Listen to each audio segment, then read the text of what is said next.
우리의 필요를 아시는 하나님. 제가 좀 이 제목을 다 쓸 수 없어서 그런데 사실 제목은 우리의 필요를 아시는 하나님이 걱정하지 말아라 하신다, 이런 뜻입니다. 여러분, 이제 어느 가정에 아이가 이제 생기죠. 결혼을 하게 되면 예전에도 그랬지만 요즘은 아주 그 부모들이 더합니다. 아이가 태어나기 전에요, 아이에게 필요한 것을 다 준비합니다. 뭐 옷도 준비하고요, 신발도 준비하고요, 뭐 잘 누울 침대도 준비하고요, 뭐 별의별 걸 다 준비해 놓습니다. 좀 여유가 있는 집은 아예 뱃속에 아이가 있는데도 방을 하나를 전체를 아이를 위해서 준비하기도 합니다. 여러분, 우리가 뭐 알 수 없는 일이죠. 그 뱃속에 있는 아이가 이런 걱정을 한다고 해보세요. 야, 내가 세상에 태어나면 옷은 누가 입혀주지? 밥은 누가 주지? 잠은 어디서 자지? 뭐 이런 걱정을 아이가 할 필요가 없잖아요. 왜냐하면 부모가 이미 다 알아서 준비를 해줍니다. 자, 태어난 후에도 마찬가지입니다. 아기는 한동안 말을 못 하잖아요. 뭐 한 1년 이상 지나야 좀 말을 할 수 있죠. 그래도 걱정할 필요가 없어요. 웬만한 것은 부모가 다 알아서 해줘요. 뭐 영양식도 알아서 주고요, 옷도 더우면 더운 대로, 추우면 추운 대로 알아서 주고요. 뭐 때로는 부모가 눈치를 못 채면 그냥 앙 하고 울기만 하면 부모가 다 알아서 해준다는 거예요. 또 필요할 때 예방접종도 맞게 해주고요. 아이가 말하지 않아도 부모는 아이가 무엇이 필요한지, 아이에게 주어야 할 것이 무엇인지를 다 알고 해주는 것이 바로 부모님입니다. 부모는 자녀가 무엇인지, 무엇이 필요한지 알고 있습니다. 그리고 능력에 따라 부모는 자녀에게 필요한 것을 채워줍니다. 때로는 힘들어도 자녀가 필요하다는 것을 해주는 것이 부모입니다. 적어도 능력이 없어서 해줄 수 없는 것도 있지만 그런데도 해주고 싶어 하는 것이 부모의 마음입니다. 제가 예전에도 그런 말씀을 한번 드렸잖아요. 제가 아주 어렸을 때 저희 외할머니 집에서 제가 자랐는데요, 저는 외할머니가 마법사인 줄 알았어요. 제가 할머니 뭐 이거 필요해요 그러면 처음에는 할머니 돈 없는데 어떡하지? 그래도 할머니 필요해요 그러면 어디 신기한 주머니에서 꼭 꺼내서 나에게 줬어요. 없다고 하셨지만 안 준 적은 한 번도 없었어요. 나중에 알았어요. 아, 있고 없고가 중요한 것이 아니라 나를 사랑하기 때문에 주셨구나라는 것을. 자, 이처럼 부모는 자녀에게 주고 싶은 것이 부모의 다 똑같은 마음입니다. 그렇다면 우리 하나님은 어떠하실까요? 성경을 보면 사람들을 향한 하나님의 마음을 쉽게 찾아볼 수 있습니다. 자, 이제 본문에서 그 하나님의 마음을 한번 찾아보기를 원합니다. 마태복음 6장은 5장서부터 시작되는 예수님의 산상수훈의 가운데에 해당하는 말씀이고 그 내용입니다. 이제 본문에서 예수님은 이렇게 말씀합니다. 너희의 하늘 아버지께서는 이 모든 것이라는 것은 그 앞에로 얘기하면 무엇을 먹을까, 무엇을 마실까, 무엇을 입을까, 그러니까 우리에게 필요한 모든 것을 하나님은 알고 계신다는 거예요. 여러분, 우리 부모가 아이가 필요한 것을 알면 준비해 주잖아요. 이게 부모의 마음 아니겠어요? 그러니까 하나님은 우리를 위하여 이러한 모든 것들이 너희가 뭐가 필요한지, 어디로 가야 하는지, 어떻게 행해야 되는지 하나님은 다 알고 계신다는 거예요. 그러면서 말씀합니다. 31절에 그러므로 무엇을 먹을까, 무엇을 마실까, 무엇을 입을까 하고 걱정하지 말아라라는 거예요. 자, 이 말씀을 연결을 하면 31절과 32절을 연결을 하면 어떻게 되냐면 우리가 필요한 것을 하나님이 아시니까 걱정하지 말라라는 거예요. 하나님은 다 아신다는 거예요. 그러니 너희들은 걱정하지 말아라. 이게 주님의 말씀이에요. 자, 그런데 가끔 이 말씀에 대해서 믿음의 사람들이 물음표 내지는 신앙의 오해를 갖는 것들이 있어요. 자, 크게 두 가지입니다. 이 말씀을 우리가 잘 아는데 이 말씀을 하면 이렇게 생각할 수 있어요. 아니, 걱정할 수 없도록 해주셔야 걱정을 안 하지요. 왜 우리에게 걱정할 것이 있게 해주십니까? 라는 오해 하나 하고요. 또 하나는 우리의 필요를 다 아신다면 내가 굳이 기도할 필요가 뭐가 있겠습니까? 여러분, 우리의 기도는 적어도 7, 80% 이상은 우리의 필요를 위해서 기도하는 겁니다. 하나님, 내가 이게 필요합니다. 하나님, 내가 이 문제가 해결돼야 합니다. 하나님, 제가 이런 고통을 가지고 있습니다. 다 해결 중심의 기도가 우리의 7, 80%가 되어 있단 말이에요. 그러면 하나님이 다 아시면 내가 뭐하러 기도해요? 다 알아서 해주신다며. 이제 이런 두 가지의 오해를 가지고 있습니다. 제가 그 오해를 좀 풀어드리고자 말씀을 준비했습니다. 자, 첫 번째, 예수님은 걱정에 대해서 이렇게 말씀하고 있습니다. 본문 25절입니다. 그러므로 내가 너희에게 말한다. 목숨을 부지하려고 무엇을 먹을까 또는 무엇을 마실까 걱정하지 말고 몸을 감싸려고 무엇을 입을까 걱정하지 말아라. 목숨이 음식보다 소중하지 아니하냐, 몸이 의복보다 소중하지 아니하냐. 오늘 예수님은 백성들을 향하여, 제자들을 향하여서 이렇게 얘기하는 거예요. 걱정하지 말아라. 걱정하지 말아라. 근데 왜 걱정하지 말라라는 얘기를 하시냐면 너희의 몸이 더 소중한 것이다. 걱정을 함으로써 너희의 몸이 상할까 걱정된다는 거야. 이게 주님의 말씀이에요. 그러니까 그런 걱정하지 말아라라는 거예요. 자, 그런데 여기에서 이 걱정이라는 것은요, 우리가 생각하는 그 단어의 뜻하고는 조금 차이가 있습니다. 이 원어적인 내용을 보면 이 걱정이라는 단어가 어떤 뜻을 내포하고 있냐면요, 분리시킨다라는 뜻을 갖고 있어요. 그러니까 이게 뭐냐면, 자, 우리가 하나님을 의지하잖아요. 하나님께 예배드리고 하나님 앞에 기도하고 하나님을 바라보고 가요. 근데 이게 이제 걱정이 되면 그것이 분리가 된다라는 거예요. 어떻게 분리가 되냐면 하나님을 의지하는 것에 자꾸 멀어지는 거예요. 그래서 사단은 우리에게 자꾸 걱정거리를 주는 거야. 너 이거 걱정되지, 너 저거 걱정되지, 너 이거 힘들지. 자꾸 그 걱정을 통하여 멀어지게 만든다는 거예요. 이게 그러니 주님이 말하는 것은 그냥 단순히 우리가 생각하는 힘들어서 어떡하지, 어려워서 어떡하지, 이 문제가 해결 안 되면 어떡하지, 이런 차원의 것을 더 뛰어넘어서 우리의 걱정과 근심과 염려 때문에 하나님과 멀어지지 말아라라는 뜻이에요. 우리가 걱정하게 되면요, 문제에 집중하게 되지 다른 것에 집중하지 않습니다.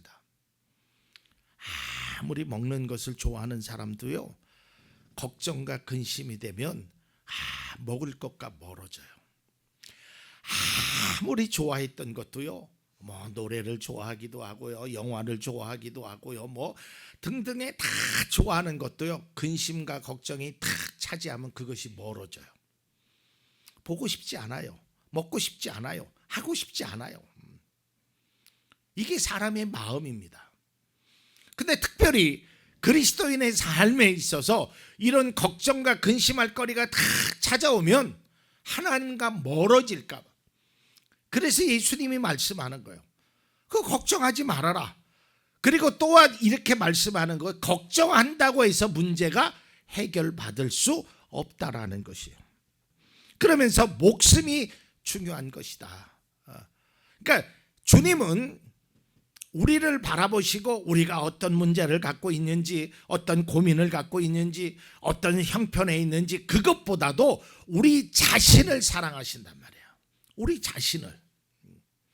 우리 자신이 지금 어떠한 모습으로 있는지를 하나님은 그게 관심이에요. 너 지금 어렵지, 고통되지, 근심되지, 그것 때문에 네 몸을 망칠까 봐 걱정하지 말라라는 거예요. 몸이 의복보다 중요하지 않냐. 예수님은 문제의 본질을 꿰뚫고 있어요. 그러니까 본질이 뭐냐면 네 자신이 중요하다는 게, 네 자신이. 네가 모든 것을 다 얻고도 너를 잃으면 아무 소용이 없지 않느냐. 그러니까 그런 걱정, 분리되는, 하나님과 믿음에 분리되고 네가 하고 싶은 일과 분리되는 네 자신을 한번 생각해 보라라는 거예요. 그러니까 주님은 그것에 대한 걱정이에요. 제가 옷을 하나 더 사줘야 되는데, 제게 책을 하나 더 사줘야 되는데, 그런 것 때문에 걱정하지 말라라는 거예요. 나는 내 자신이 소중하다라는 거예요. 그래서 주님은 말하고 있다라는 거예요. 그래서 이 말씀의 핵심은요, 걱정하지 말아라가 아니라 무엇이 중요한지를 알고 이렇게 분리되는 일을 행하지 말아라는 거예요. 여러분, 우리가 살아가면서 왜 염려되는 일이 없겠어요? 뭐 하루에도 수도 없이 염려하는 일이 있죠. 걱정과 근심이 되면요, 우리가 하루에도 뭐 집을 지었다 부셨다, 뭐 이 일을 행했다 저 일을 행했다, 다 그런 일을 행해요. 근데 그 결과 내 몸이 망가진다라는 거예요. 그러니까 주님은 그 어떤 외부적인 문제, 뭘 먹을 것인가, 뭘 마실 것인가, 뭘 행할 것인가, 그런 문제들의 네 몸을 뺏기지 말라라는 거예요. 그리고 그 문제 때문에 하나님과 분리되지 말아라는 거예요. 이것을 말하고 있다라는 거예요.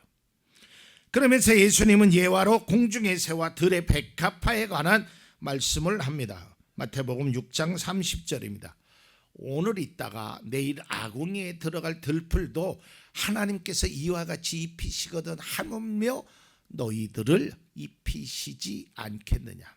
이 말의 의미는 내일 아궁이에 들어갈 들풀도 사랑하시는 하나님이 너희를 얼마나 사랑하는데 너희를 그냥 놔두겠느냐 이거예요.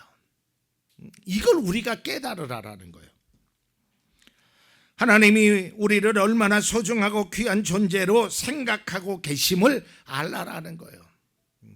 그러니 하나님과 분리하지 말라라는 거예요. 내 몸을 망가뜨리지 말라라는 거예요. 그러면서 말하는 겁니다. 하나님은 너희가 무엇이 있어야 하는지, 뭘 해결해야 하는지 하나님은 다 아신다라고 말하고 있습니다. 하나님을 바라보는 그 집중이 흔들리면 안 됩니다. 자, 예를 들어서 이런 거예요. 우리가 어떤 어려움에 봉착하면 잠도 안 오지요. 밥맛도 없지요. 그래서 전전긍긍합니다. 자, 그런데 앞서도 제가 얘기했지만 우리가 삶을 살다 보면 뭐 터널도 만나게 되고요, 어둠도 만나게 되고요, 꼬부랑길도 만나게 되고요, 언덕도 만나게 되고 여러 가지 일을 만나게 됩니다. 그런데 거기에서 걱정과 근심으로 내가 망가지면 그 문제가 해결된 뒤에는 결국은 내가 다 무너지게 되는 거예요. 여러분, 내가 살아야 합니다. 여러분이 살아야 여러분의 자녀도, 여러분의 직장도, 여러분의 가정도, 여러분의 삶도 내가 살아있음에 존재하는 거예요. 그러니까 하나님은요, 오늘 예수님은 말하고 있는 것이 우리의 환경, 그런 것 때문에 너의 몸이 상할까, 걱정이 된다. 이게 진짜 부모의 마음 아니겠어요? 저는 이 말씀을 묵상하면서 야, 예수님이 정말 우리를 많이 사랑하시는구나. 그런 마음이 느껴지더라는 거예요. 아, 부모가 나를 얼마나 사랑하시는지를 자녀는 느낄 수 있어요. 뭐를 통해서요? 부모가 행하시는 일을 통해서. 예수님은 그리스도인의 염려와 걱정으로 인하여 하나님께 집중 못하고 문제에 몰입하게 되므로 네가 무너질까 봐, 이게 더 오히려 더, 그래서 걱정하지 말라라는 거예요. 염려와 근심으로 마음이 나누어져서 오히려 하나님께 집중하지 못하는 그 삶을 살지 말라고 말씀하는 겁니다. 여러분, 예수님도 아셔요. 걱정거리가 있다라는 거 왜 모르겠어요? 근심거리가 있다라는 거 왜 모르겠어요? 그리고 여러분, 누가 근심하고 싶어서, 누가 걱정하고 싶어서, 누가 염려하고 싶어서 염려를 합니까? 상황이 그렇잖아요. 그런데 아무리 염려가 되는 상황이라 할지라도 내 마음이 거기에 빼앗겨 버리면 내 마음이 나누어진다라는 거예요. 내가 진정으로 바라봐야 될 것을 바라보지 못한다는 거예요. 여러분, 인생은 후회의 연속이라고 이야기합니다. 여러분들 많이 후회하고 계시죠? 아, 내가 옛날에 그럴 걸. 아, 옛날에 그러지 말을 걸. 그런 후회를 해요. 그러나 여러분, 우리의 후회만 생각하지 말고요. 뭐 역사라는 표현은 좀 거창하겠지만 우리의 어르신들의 그 후회를 한번 여러분 우리가 잘 새겨 보세요. 결국에는요, 그분들의 후회가 뭐냐면 자기의 몸을 무너뜨릴 만큼 큰 문제는 없다라는 거예요. 여러분이 소중한 거예요. 그러니까 여러분, 아무리 어렵고 아무리 힘들어도요, 그 염려, 분리되는 그런 일은 행하지 말아야 돼요. 염려한 상황 속에서 믿음이 분리되고 건강이 분리되고 삶이 분리되고, 여러분, 이건 어리석은 거라니까요. 문제는요, 죽을 때까지 있어요. 없는 사람이 없어요. 근데 꼭 기억해야 될 것은 아무리 많은 문제가 있어도 문제에는 답이 있다라는 거예요. 요즘 AI 시대잖아요. 오늘도 뉴스를 잠깐 보니까 AI가 80년 동안 풀지 못했던 수학 문제를 풀었다 그래요. 또 어떤 학자는 200년 동안 풀지 못했던 그 과학의 문제를 풀었다는 거예요. 여러분, 사람도 컴퓨터도 문제를, 그런 200년 동안 못 풀었던 문제를 해결하는데 전능하신 하나님이 어떤 문제들 해결하지 못할 일이 어디 있겠습니까? 그러니까 여러분, 걱정되는 일이 있어도요, 우리의 삶에 오늘 말씀의 위로를 받아요. 오늘 예수님은 계속적으로 걱정하지 말아라, 걱정하지 말아라, 걱정하지 말아라. 자, 그렇다면 두 번째 오해인, 하나님이 모든 것을 아시는데 굳이 그렇다면 우리가 기도할 필요가 있겠는가라는 것이에요. 이것은요, 우리가 기도라는 것을 무엇인지를 제대로 인식하지 못했기 때문입니다. 여러분, 우리가 보통 기도를 간구로 생각하지요. 앞서도 얘기했지만 제가 7, 80% 하나님 이것도 주세요, 저것도 주세요, 그것도 주세요. 근데 기도가요, 이 간구가 유일한 핵심이자 본질이 아니라는 거예요. 기도는 단순히 하나님께 내 문제와 내 고통과 내 어려움과 해결해야 될 것을 아뢰는 것으로만이 아니라요, 하나님과의 관계성을 추구하는 겁니다. 우리가 신앙생활할 때 가장 중요한 것은요, 어떤 믿음의 행위를 했느냐라는 것이 아니고요, 하나님과의 관계성이 우선돼야 된다는 거예요. 관계성. 아, 저분이 내 아버지시다. 아, 저분이 내 어머님이시다. 우리가 육신적인 관계도 마찬가지잖아요. 여러분, 우리가 아무리 아버지, 어머니 온갖 아양을 떨어도요, 그게 내 자녀가 아니면 주는 데는 한계가 있어요.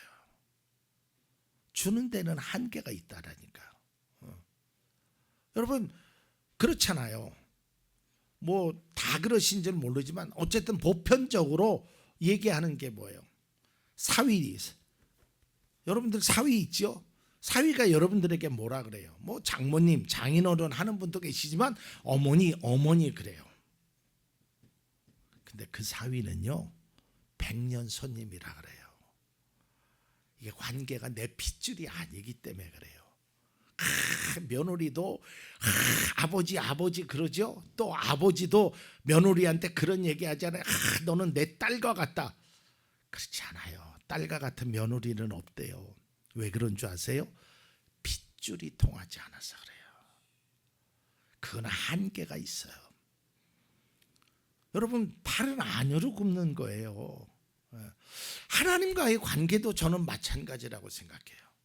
제가 감히 하나님의 마음을 다 헤아릴 수 없지만, 하나님과의 기도한다라는 것이 하나님 이것 주세요, 저것 주세요, 그것 주세요 만이 아니라 내 아버지로 받아들이고 그 아버지께 기도하는 거예요.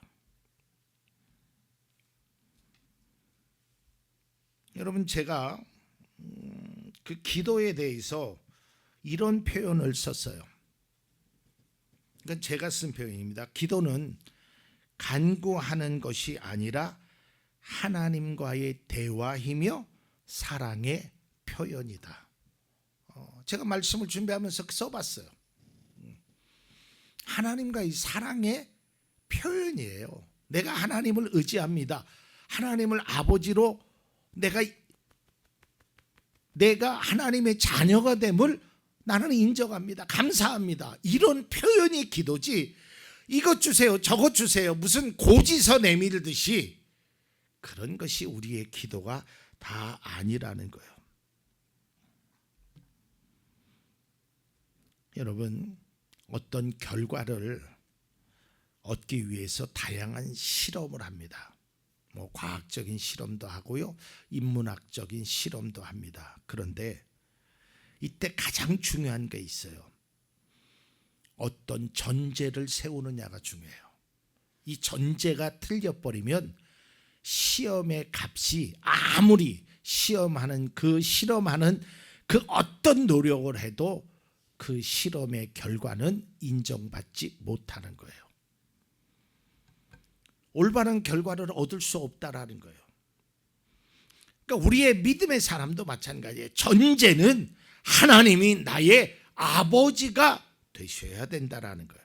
그리고 나는 그분의 자녀라는 확고함이 우리 속에 차지하고 있어야 돼요.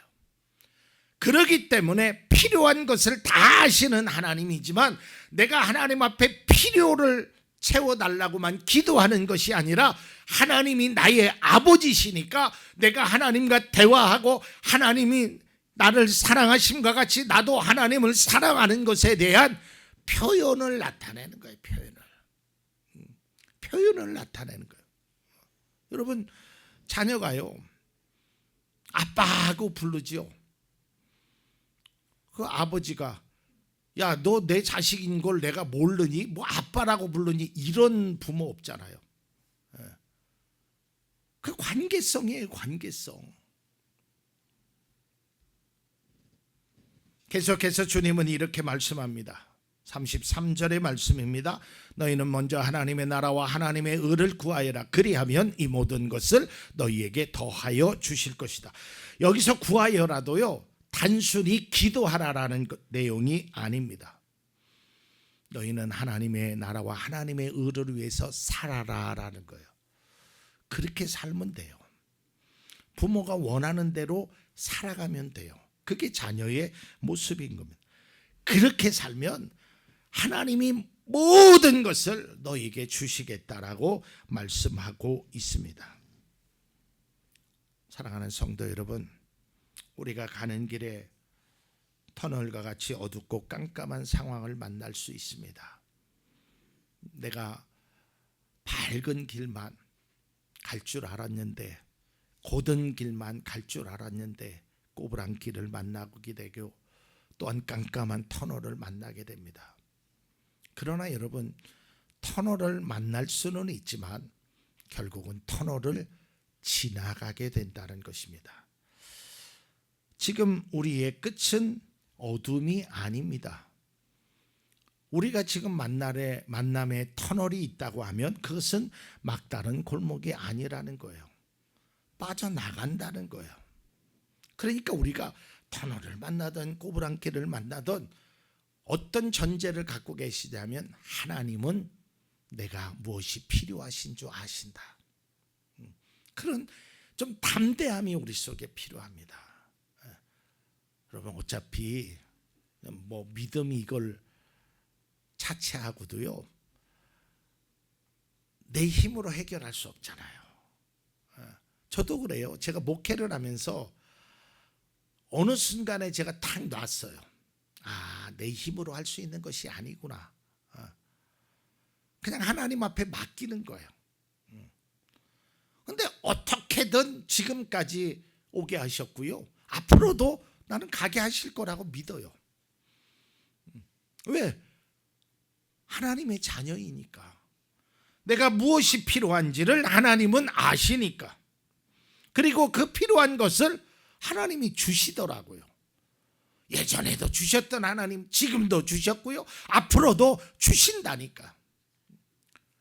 제가 늘 이야기하지만 믿음의 성도, 이 세상에 있는 모든 믿음의 성도 중에 하나님의 은혜를 받지 못한 사람은 아무도 없습니다.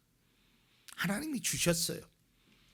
근데 예전에 주신 하나님이 지금은 안 주실까요? 내일은 안 주실까요? 여러분, 사람 마음은 변해도요, 하나님은 변하지 않으셔요. 분명한 것은 하나님은 나의 아버지십니다. 근데 그 아버지가 능력이 없으신 분이 아니잖아요. 말씀 한마디로 천지를 창조하시고, 말씀 한마디로 죽은 자를 살리시고, 말씀 한마디로 수십 년 동안 괴로움에 당했던 그 사람을 고쳐주는 그 하나님의 능력 있는 그 하나님이 나의 아버지란 말이에요. 그리고 내가 하는 말이 아니에요. 제가 여러분들에게 드린 말씀이 아니라 성경의 말씀 속에서 오늘 성경 마지막 34절에 보면 그러므로 걱정하지 말아라. 이게 주님의 말씀이에요. 걱정하지 말아라. 근심하지 말아라. 염려하지 말아라. 하나님이 다 아신다. 그리고 하나님이 주실 것이라는 거예요. 걱정할 상황 속에서, 염려될 상황 속에서 여러분, 우리가 그 하나님을 한번 믿고 따르고 의지해 보십시다. 그 하나님은 절대로 우리에게 실망을 주시지 않습니다. 왜 나의 필요를, 요구를 들어주시지 않느냐고 말하지 않고 하나님은 내가 언제 필요한지를, 얼만큼 필요한지를 아십니다. 하나님의 계획은 우리가 다 알 수 없습니다. 그저 어린아이가 뱃속에서 내가 나가면 어떻게 될까, 옷은 있을까, 먹을 것은 먹을 수 있을까, 잠잘 이불은 있을까, 걱정하지 말아요. 다 준비됩니다. 이게 하나님이 우리를 위하여 예비하시는 것입니다. 이제 우리는 어떤 상황에 있든지 간에 하나님은 나의 필요를 아시고 나에게 걱정하지 말라고 하니까 거기에 힘과 용기를 얻고 그 하나님이 필요를 분명하게 해주신다는 확신이 우리 가운데 있기를 바랍니다.